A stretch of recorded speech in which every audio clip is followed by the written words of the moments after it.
Welcome, everybody, to the December 2024 Reads Report. I think this month we've got a lot of great material to cover. And more importantly, I think we have some really good ideas that we can be really zeroed in on that are going to help determine the course of action that we take through the remainder of December. Now, this Reads Report's a little different than ones in the past because we are actually doing this one more in the middle of the month. I think the price action and the behavior so far in December has actually led us to a really critical inflection point where we're either going to finish the year really, really strong, or the whole thesis of us being in a pretty serious bull market is going to be called into question. So we start off, we're going to go over the markets and play summary here quickly. And one of the hot topics that I'm sure Mark's going to discuss and that I'll discuss today is really what's going on in fixed income. Fixed income, and specifically higher interest rates, it's one of a handful of scenarios that could derail the bull market that we have been seeing. And so what's going on right now is really important. Are rates going to continue to rise, or are they going to find a ceiling in here and the price is going to find a bottom in which rates will start to fall and the market will start to rally? If we start to get that kind of behavior, then I think we're going to get a really strong follow through into year end. So when we look at this, though, we have major divergences. That's one of the themes for this year. If you go back to the beginning of the year, we talked about it in fixed income. We had these really strong bullish divergences that were in the market this year. And as a result, what we've seen is a pretty substantial range trade. The highs for the year went in first, which we would expect in a bearish market. But then our lows went in, and then we came rallied back to the highs, and now we've broken back down towards the lows. It's been a trading range. And so where do we go from here? That's really key. So that will impact what's going on in stock indexes. We had a plural breakout. We had a lot of plural strength across the different indexes. But when these interest rates started to rise, we saw the Russell really start to get hit, as well as the Dow. And the Dow also had some healthcare stocks in there that also struggled. Within there, there's some sectors that are very strong. So XLC for us has been our favorite sector this month. It's performed well. XLF was also one of our favorites. It's actually somewhat gone to the sideline right now as interest rates have been rising. We have XLI, which has been getting hit as well. We have XLK and XLY, which have both performed very well. And then in the country ETFs, it's really quiet. I mean, this is really a U.S. phenomenon in terms of the bull market. We go out and we look across other countries.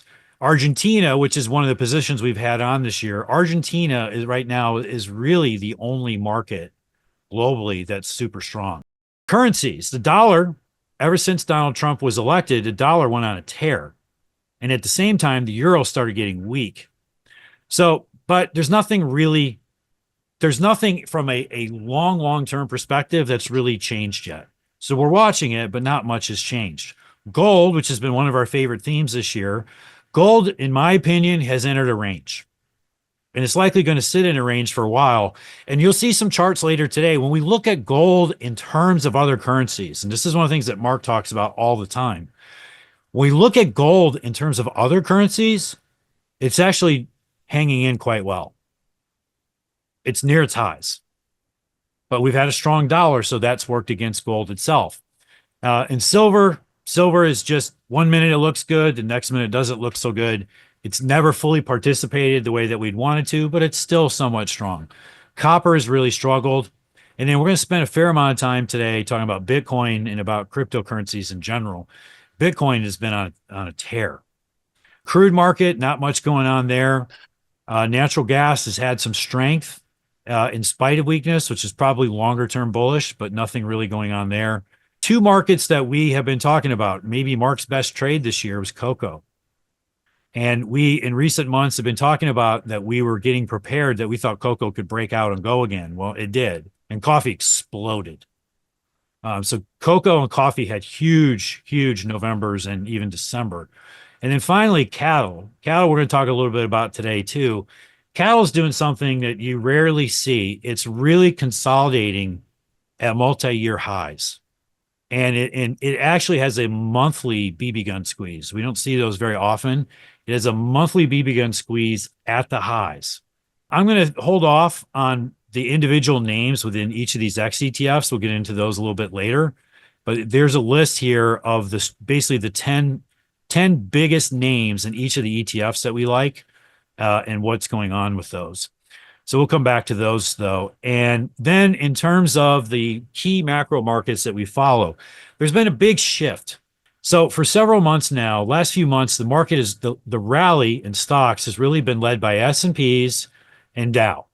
S&Ps and Dow. Sometimes Russell would kick in and go, and then it'd fall off.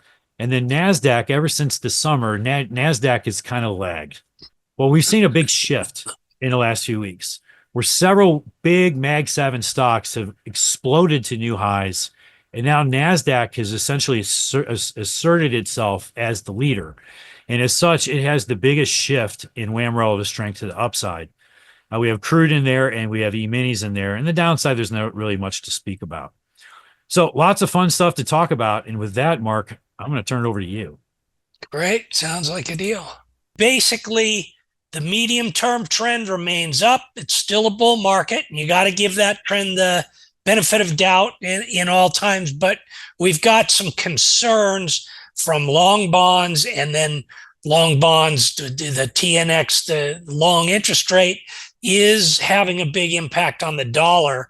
And if we get breaks in both of those markets, that's likely to influence stocks and give some spillover damage and really change the backdrop right about now. So we then right now are kind of still not really fully kicking into gear. Usually we have the fourth quarter is usually the best quarter of the year for the market. Usually have a Santa Claus rally that kicks in either now or by the end of the week. So by next week is usually when we have market bottoming and we get a 2% average rally in that last part of December on average since 1928. It's one of the strongest, it is the strongest seasonal trend out there, and it really does happen with a much higher reliability than any other seasonal. So we keep that in mind, but we really want to be watching.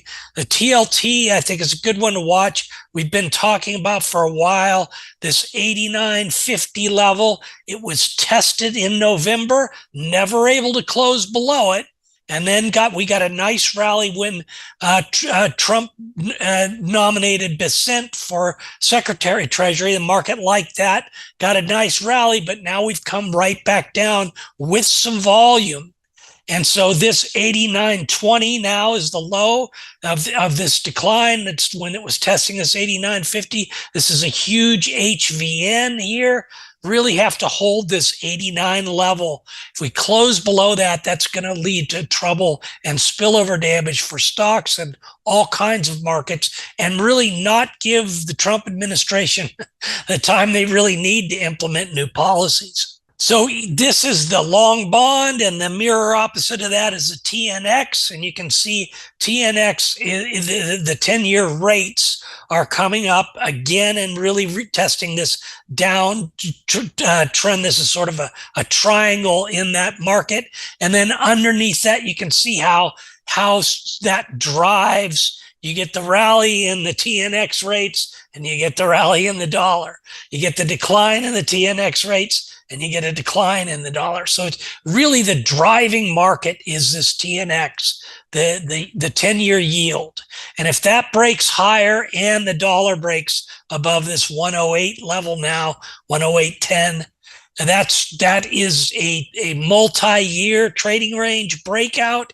And if we break out in both, that's going to cause some damage to stocks and really kind of change the backdrop quite a bit. So we want to be really careful and watch that. We've had this 89 level tested. It held, led to a bounce, got okay volume, but not great on the bounce. But this decline is really something to worry about. So one of the problems for the bond market is that inflation has turned up, and it turned up from above the inflation target, supposed inflation target.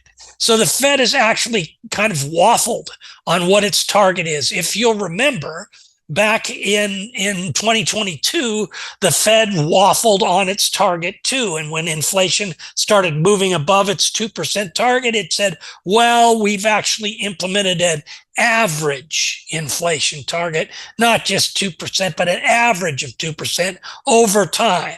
And that gave them the room to let inflation go nuts. And it went up to past 9%.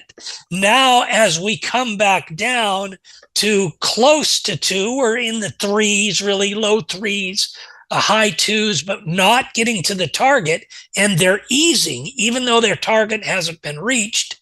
People are asking, well, wait a second, if you have an average 2% inflation target, don't you need it to go under 2% for a while, since we've been at 9% and way above target? And the Fed answer was, no. We don't really have an average inflation target. Now we have a floor of 2% target. So the Fed has changed its policy a few times, and that makes the bond market really nervous. We'll talk about how we've just had really the most massive spending increases in history on a number of levels. Certainly in peacetime and not in recession, we're running the largest deficits as a percentage of GDP. A lot of that had to do with the Democrats wanting to make things look good before the election. So October had one of the largest monthly deficit spending levels ever.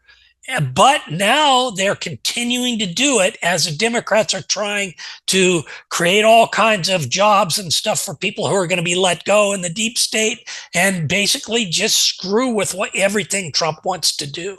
So we'll talk a little bit about that. But the bond market is nervous about inflation and nervous about spending. Now, the new policy we talked about, and really I'll let you read about that in the Government Watch column from PSL this month to get all the details. But the bottom line is the Trump administration is going to try to extend the soft landing instead of letting things kind of eat crap and have a recession like Reagan did early and blame it on the past administration, implement the new policies, and then getting a big last half of the administration where things really can take effect and people can see the impact. They believe they can extend the recovery. And so so for example, Resent is talking about wanting to, with tax cuts, with regulation cuts, with cutting back the level of government in society, doing all those things and having an AI productivity surge, we could certainly prolong and run into a roaring 20s type of environment, but we need to really get that productivity surge. We'll talk about it a little more. We've had a recent boost in productivity, but not really a surge. It's a boost from being under average to being about average overall. We really need to see gains in productivity from AI, from blockchain, and from implementing some of these new technologies for this soft landing to really extend for more than just a couple years. So whether that's going to happen, that's going to be really important. We've got a lot of roadblocks we've got tax cuts, we've got regulation cuts. Those are all good. They'll help investment. They'll help returns. They'll help margins. They'll do all those things when they take effect, but they take about a year from implementation before happening. And we've got Musk and Ramaswamy that are looking at spending cuts, but you've got to realize those spending cuts are in the discretionary spending part of the budget, and 85% of the budget is not in discretionary spending. So ultimately, to really cut back spending enough, they're going to have to take on some of these transfer payments, Social Security, Medicare, et cetera, eventually, or they're going to run into trouble with bond markets. So, and right now, bond markets are rioting. We've just seen that huge drop in the bond market because Biden has spent more in the last month than ever before in a month in history. In the last 2 months, we have a $624 billion deficit. Never had anything like that in history. So Trump is gonna. So you can see this right here. Here's the normal year to start, and we're just way above. And the fiscal year starts in September, so October is the first month. We had a ton of spending in order to keep things looking good in front of the election, but actually it's still going, and it's going even stronger in November as Biden tries to sign as many contracts as possible to keep spending up as much as possible, trying to basically undermine what Trump wants to do.